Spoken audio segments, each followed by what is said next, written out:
Okay, good morning everyone. शुरू करते हैं आपका जो स्टैटिस्टिकल जो इन्फरेंस है, सॉरी, स्टैटिस्टिकल इन्फरेंस,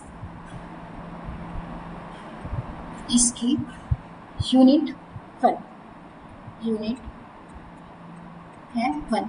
ओके, तो इसमें हम लोग पहले पढ़ते हैं कि पहले ये क्वेश्चन आता है स्टैटिस्टिकल इन्फरेंस ये होता क्या है। तो स्टैटिस्टिकल इन्फरेंस एक, मैं आपको नॉर्मल वे में पढ़ाती हूँ, मतलब जो स्टैट्स के जो टर्म्स हैं वो अभी साइड रखते हैं, पहले समझ लेते हैं स्टैटिस्टिकल इन्फ्लुएंस होता क्या है।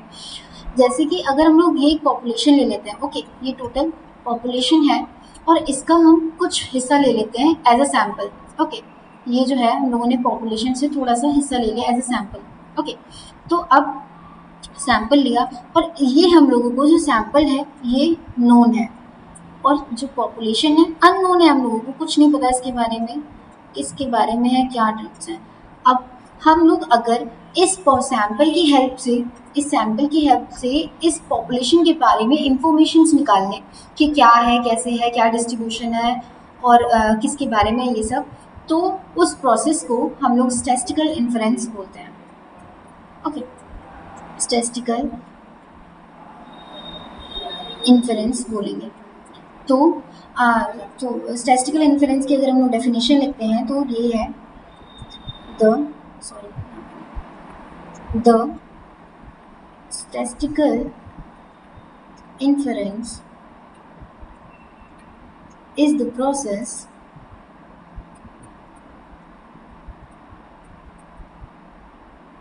of arriving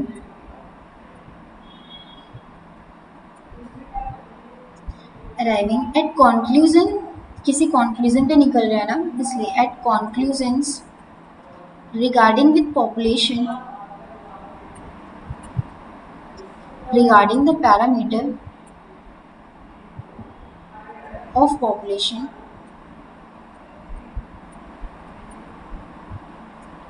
in the basis of, जो information हम लोगों को sample देगा, on the basis of informations provided by sample,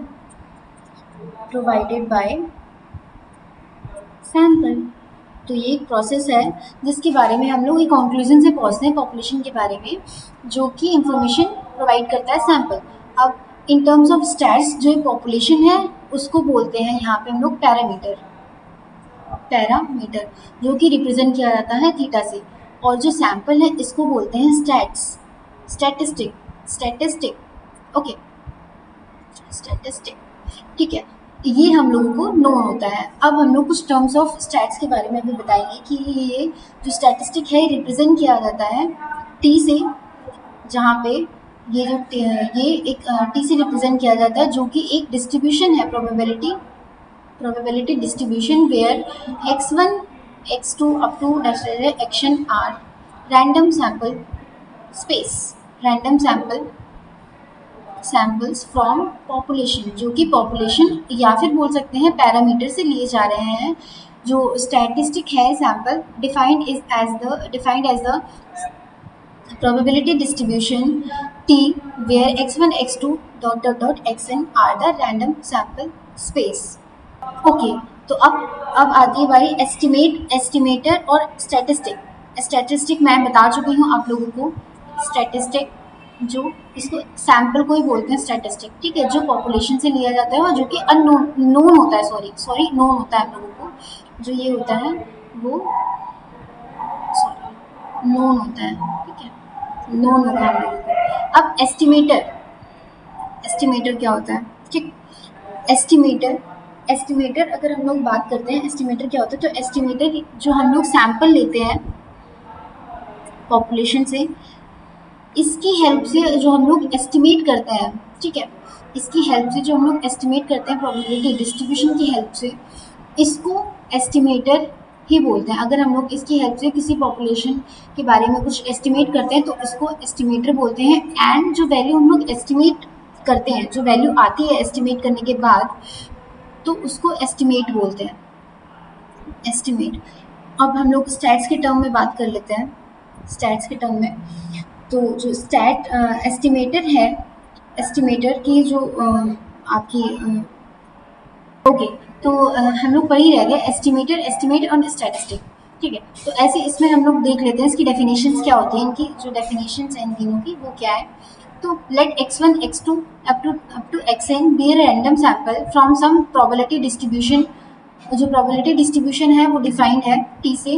okay, ये दे रखी है यहाँ पे with random variable x with parameter theta. Parameter theta मतलब पॉपुलेशन है, उससे एक रैंडम सैंपल स्पेस की हम लोग सैंपल ले लेते हैं।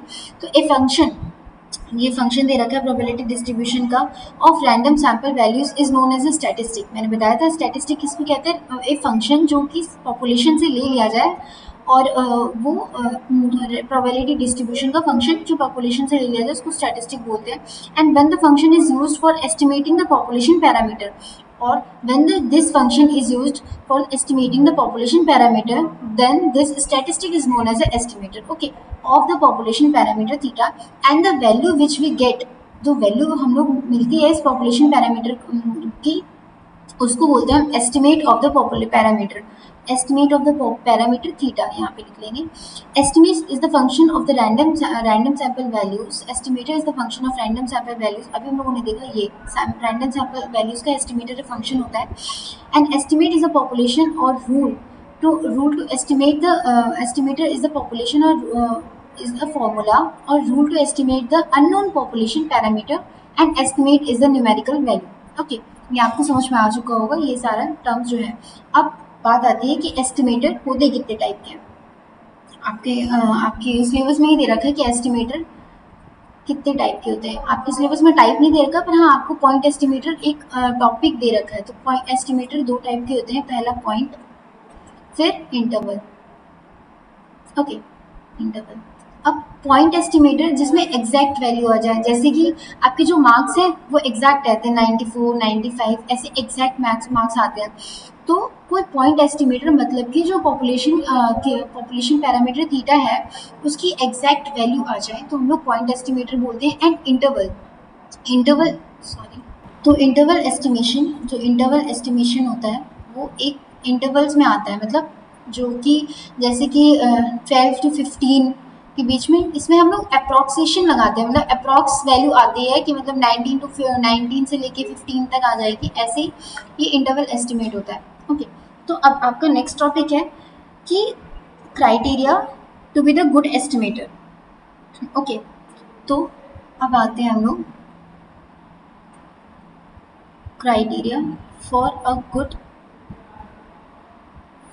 Good estimator. अब क्राइटेरिया होते हैं इसकी 4, ठीक है। पहला होता है अनबायसनेस, दूसरा होता है कंसिस्टेंसी, तीसरा जो होता है वो होता है सफिशिएंसी, चौथा होता है सफिशिएंसी एफिशिएंसी। ओके, ये सारे, अगर ये कोई एक एस्टिमेटर ये सारे के सारे क्राइटेरिया फॉलो कर रहा है तो वो गुड एस्टिमेटर कहलाएगा।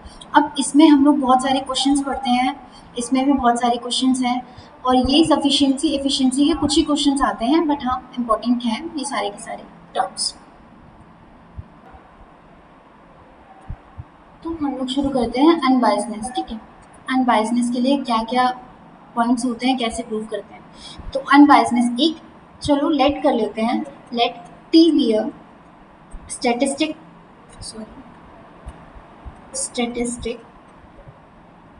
बेस्ड ऑन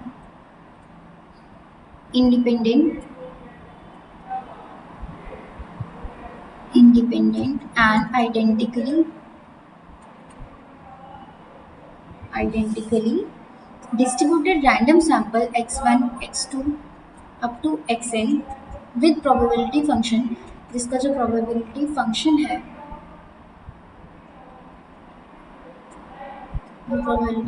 है वो f एक्स आई थीटा ये है।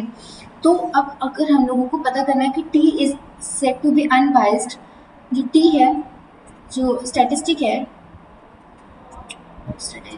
रिप्रेजेंट किया जाता है t such that t is equals to x1 xn is said to be statistical inference is said to be statistical inference statistically नहीं होगा, is said to be unbiased, is said to be unbiased if expectation of t is equal to theta। मतलब अगर हम लोग जो statistic है उस पर एक्सपेक्टेशन अप्लाई करते हैं तो वो जो पैरामीटर दिया होगा हम लोगों को पैरामीटर उसके इक्वल आ जाता है, तो हम लोग कह देंगे ये अनबाइस्ड है, मतलब अनबाइस्ड है। और अगर ये is not equal to theta तो ये बाइस्ड कहलाएगा। और बाइस्ड कितने टाइप के होते हैं? बाइस्ड होते हैं दो टाइप के, पॉजिटिव बाइस्ड और नेगेटिव बाइस्ड। ठीक है, पॉजिटिव बाइस्ड में क्या होगा कि जो E T is equals to theta plus something आ जाएगा, लेट से एस आ गया, थीटा प्लस समथिंग तो ये पॉजिटिव हो जाएगा। और इधर expectation of statistic is equal to theta less theta minus हो जाएगा समथिंग। मतलब इसमें जो एक्सपेक्टेशन है थीटा वो ग्रेटर देन होगा थीटा से, और इसमें जो एक्सपेक्टेशन ऑफ थीटा है वो लेस देन होगा थीटा से। ओके, तो ये दो टाइप के बाइस्ड होते हैं। यहाँ पे खत्म हुआ टॉपिक आपका बाइस्ड अनबाइस्ड। और इसके मैं कुछ टर्म्स आपको बताऊंगी कि एक्सपेक्टेशन अप्लाई कैसे करते हैं किसी भी स्टैटिस्टिक पे, उसके भी कुछ पॉइंट्स होते हैं तो वो आपको देखने पड़ेंगे। उसके बाद आप क्वेश्चंस में इसको लगाएंगे तो फिर हो जाएगा। और जो एक्सपेक्टेशन होते हैं वो कॉन्टिन्यूस के लिए अलग होता है। और ओके, एक्सपेक्टेशन जो होता है उसकी value, expectation value for continuous के लिए कैसे निकालेंगे हम लोग? फॉर कॉन्टिन्यूस फंक्शन अगर हम लोगों को दे रखा है तो उसकी वैल्यू आती है हम लोग expectation of X is equals to, integrate करेंगे all over range with X into F X, जो फंक्शन दे रखा होगा उसको इंटीग्रेट करेंगे। और जो डिस्क्रीट के लिए आती है, अगर फंक्शन हम लोगों का डिस्क्रीट है तो उसके लिए एक्सपेक्टेशन हम लोग कैसे निकालेंगे? वो हो जाएगा sigma all over the range of X X P X, X X ही आ जाएगा। ठीक है, अब इसकी कुछ हम लोग प्रॉपर्टीज पढ़ते हैं। इसकी प्रॉपर्टीज इसकी होती है एक्सपेक्टेशंस की। पहला कि एक्सपेक्टेशन ओवर कांस्टेंट अगर लगाएंगे हम लोग तो सी ही रहेगा, मतलब कांस्टेंट ही रहेगा। और एक्सपेक्टेशन अगर हम लोग सम में लगाएंगे, कोई सम है तो वो ऑल ओवर बढ़ जाएगा ऐसे, जैसे कि नॉर्मल बढ़ जाता है। ठीक है, और एक्सपेक्टेशन नेगेटिव में भी बढ़ जाएगा सेम ऐसे ही जैसे कि मैंने ऊपर लिखा माइनस एक्सपेक्टेशन, ये नेगेटिव में भी ऐसे ही बढ़ जाएगा। उसके बाद बचा, अब अगर अब प्रोडक्ट में दे रखा है तो प्रोडक्ट किसी कांस्टेंट के साथ है तो कांस्टेंट बाहर आ जाएगा, एक्सपेक्टेशन उस वेरिएबल पे लग जाएगा। और स्क्वायर अगर आपको दे रखा है कि सिग्मा है, ठीक है, sigma X I is equals to N C, expectation of X I दे रखा है तो हम लोग जो सिग्मा है वो अंदर चला जाएगा, एक्सपेक्टेशन हो जाएगा, एक्सपेक्टेशन ऐसे लिखते हैं sigma X I is equals to 1 to n X I, ऐसे हो जाएगा। ये एक्सपेक्टेशन पे डिवाइड मतलब बढ़ जाएगा, तो ऐसा होता है। हाँ, एक इम्पॉर्टेंट भी आप बोल सकते हैं इसको, इसकी एक नई इम्पॉर्टेंट प्रॉपर्टी होती है, वो होती है इसकी जो इम्पॉर्टेंट प्रॉपर्टी होती है वो, अगर हम लोग एक्सपेक्टेशन अप्लाई करते हैं मॉड ऑफ किसी वेरिएबल डिस्ट्रीब्यूशन पे तो वो ग्रेटर होगा, ग्रेटर और इक्वल देन हो सकता है अगर एक्सपेक्टेशन अप्लाई करके मॉड लगाते हैं तो ग्रेटर देन और इक्वल टू, ये इंपॉर्टेंट प्रॉपर्टी है आपकी।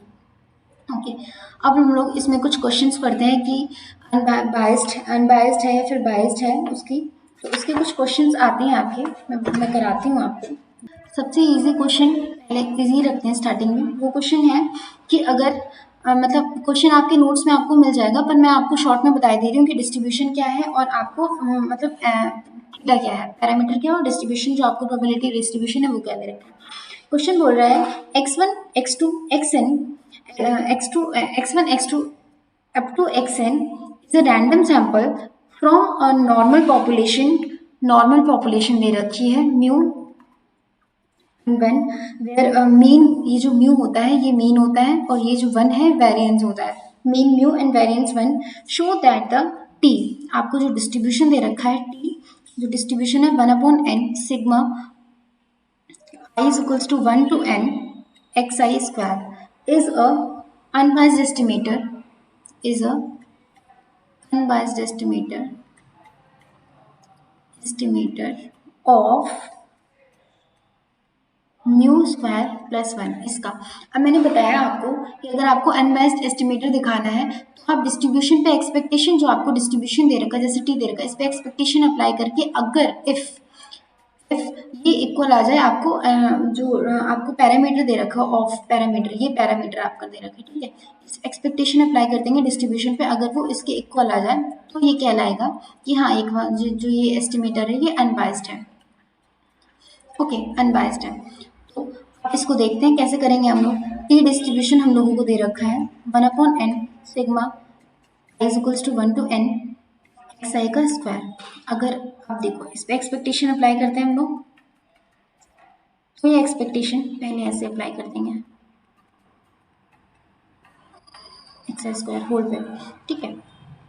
उसके बाद हम लोग करेंगे एक्सपेक्टेशन ऑफ टी, तो ऐसे ही रहेगा। उसके बाद जो 1/n है कांस्टेंट है, बाहर आ जाएगा, expectation sigma i equals to 1 to n xi square ऐसे ही रहेगा। अब 1/n, अब हम लोगों ने अभी पढ़ा था इसकी प्रॉपर्टीज़ में, आपको प्रॉपर्टीज़ देखो देखनी पड़ेंगी वरना आप क्वेश्चन नहीं कर पाओगे। तो फिर sigma i equals to 1 n expectation i x square.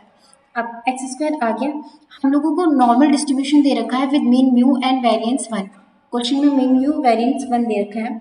तो अब यहाँ पे मीन तो इसका वन है, मीन इसका म्यू एंड वेरिएंस वन है, वेरिएंस की ज़रूरत ही नहीं है। तो अगर अब हम लोग करते हैं इसमें,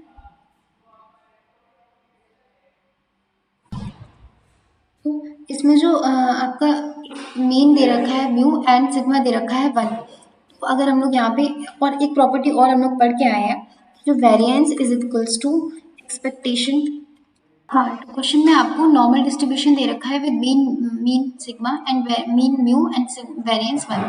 तो हम लोगों ने पढ़ा है जो वेरिएंस होता है इज इक्वल्स टू एक्सपेक्टेशन का स्क्वायर होल स्क्वायर माइनस जो एक्सपेक्टेशन दे रखा है उसका होल ओवर स्क्वायर। ये फॉर्मूले मतलब आपको देखना पड़ेगा कि ये फॉर्मूला होता है,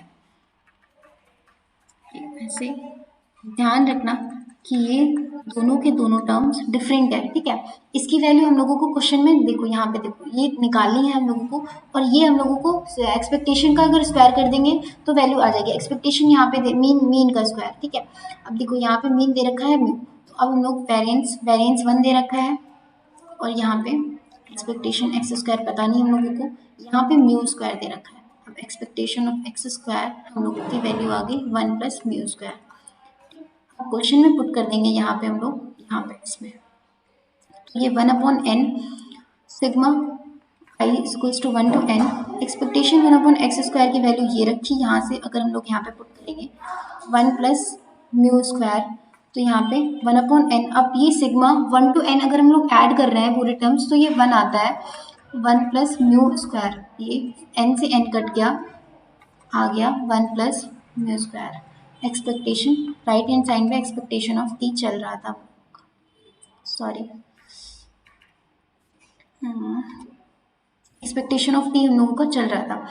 यहाँ पे एक्सपेक्टेशन ऑफ टी अगर प्रोबेबिलिटी डिस्ट्रीब्यूशन पे एक्सपेक्टेशन लगा रहे हैं तो वो पैरामीटर के इक्वल आ रहा है, तो हाँ हम लोग कह सकते हैं कि ये जो टी डिस्ट्रीब्यूशन है is unbiased estimator, okay unbiased estimator. Question और अगर हम लोग देखते हैं तो ये क्वेश्चन कह रहा है random sample x1 x2 x3 x4 x5 of size 5, ठीक है साइज 5 है, is drawn from a normal population with mean mu and sigma square and variance sigma square है। चेक, हम लोगों को चेक करना है पहला कि ये जो डिस्ट्रीब्यूशंस दे रखे हैं हम लोगों को टी1 डिस्ट्रीब्यूशन है ये बायस्ड है अनबायस्ड है क्या है। तो x1 plus x2 plus x3 plus x4 plus x5 upon 5, पहला क्वेश्चन ये है। तो अब हम लोग कैसे करेंगे, अगर हम लोग एक्सपेक्टेशन की वैल्यू इस पर पुट कर दें अगर हम लोगों को 5 ही नहीं मिल जाए टोटल तो आ जाएगी वैल्यू। अब देखो एक्सपेक्टेशन हम लोग पुट कर रहे हैं T1 पे, ये आएगा expectation whole over x1 plus x2 plus x3 plus x4 plus x5 okay upon 5। अगर हम लोग यहाँ पे एक्सपेक्टेशन पता है ये कांस्टेंट है, बाहर आ जाएगा 1/5 हो जाएगा। एक्सपेक्टेशन होल ओवर x1 तो डिवाइड हो जाएगा x through up to x5 okay. देखो एक्सपेक्टेशन हम लोगों को पता है ये mean sigma expectation of anything is equal to mean, मतलब मीन है, ये मीन निकालना है। अब यहाँ पे हम लोगों को वैल्यू दे रखी है कि नॉर्मल डिस्ट्रीब्यूशन फॉलो कर रहा है with mean mu and variance sigma square. Mean mu है मतलब यहाँ पे एक्सपेक्टेशन दे रखा है जो भी x1 या फिर जो भी x की एक्सपेक्टेशन xi दे रखी है ये म्यू। तो अब हम लोग यहाँ पे वैल्यू पुट करेंगे x1 म्यू, ये भी म्यू म्यू 5 टाइम्स तक म्यू। अब यहाँ पे अगर ऐड करेंगे तो ये आ जाएगा 5 mu mu. Expectation of t is equals to mu, तो मतलब expectation of t is equal to check if mu के लिए चेक करना था कि पैरामीटर अगर म्यू है तो उसके लिए ये अनबायस्ड है बायस्ड है, तो ये expectation is equal to parameter आ गया। Expectation of probability distribution is equal to parameter, तो ये बायस्ड नहीं है, ये अनबायस्ड है ओके ये अनबायस्ड है ओके।